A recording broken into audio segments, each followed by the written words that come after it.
పట్టిసీమకు మీ హయాంలోనే నీళ్లు తీసుకెళ్తే ఏం చేశారంటూ హరీష్ రావును ప్రశ్నించారు సీఎం రేవంత్ రెడ్డి. అయితే పట్టిసీమపై చేసిన వ్యాఖ్యలకు ఇప్పటికీ కట్టుబడి ఉన్నారని, గురుదక్షిణ కోసమే నీళ్లను వదులుతున్నారంటూ సెటైర్ వేశారు హరీష్ రావు. పట్టిసీమలో 2017-18 105.9 టీఎంసీ గోదావరి జలాలను కృష్ణా డెల్టా పరివాహక ప్రాంతానికి తరలించుకొని పోయినరు. మరి ఆ రోజు మీరు గాడిదలను కాసినరా? నువ్వు నీ మామ ఆ రోజు నువ్వే కదా సాగునీటి పారుదల శాఖ మంత్రివి. మొత్తం మీ హయాంలో జరిగిన దుర్మార్గమే కదా. ఈ రోజు నేను వచ్చినాక కట్టింది కాదు, నేను వచ్చినాక తరలిస్తున్నది కాదు. సో చేసిన దుర్మార్గం అంతా మీరు.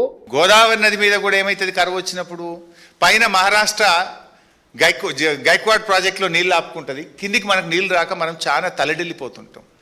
ఇప్పుడు పైన తెలంగాణ ఉన్నది, ఇప్పుడు నీళ్లు తక్కువ వస్తున్నాయి. జనరల్గా గోదావరి ఈ టైంలో 10 లక్షల క్యూసెక్ల ఫ్లడ్ ఉండాలి. ఇప్పుడు ఎంత ఉన్నది? ఇవాళ 50,000 60,000. చుక్క చుక్క కూడా ముఖ్యం ఈ టైంలో. ఇది ఎలినినో సంవత్సరం, కరువు సంవత్సరం. ఇప్పుడు 50,000-60,000 వస్తే నువ్వేం చేయాలి? పైన ఉన్నోళ్ళు రప్ప ఎత్తాలి కదా. నువ్వు ఈడ పైన కన్నెపల్లిలు ఎత్తాలి, ఆడ దేవాదుల గుంజాలి, ఆడ సీతారామాలకు గుంజితే 3 జాలు గుంజితే కిందికి సుక్క పోదు పట్టిసీమకు. నువ్వు ఫస్ట్ నీ ప్రయోజనాలు నీకు ముఖ్యం, not at the cost of Telangana కదా. నీ గురువు గారికి గురుదక్షిణ చెల్లిస్తున్నావు అంటే నీళ్ళు కిందికి జారినాయి, వాడు పట్టిసీమ నడుపుకుంటుండు అని నేను అన్నా.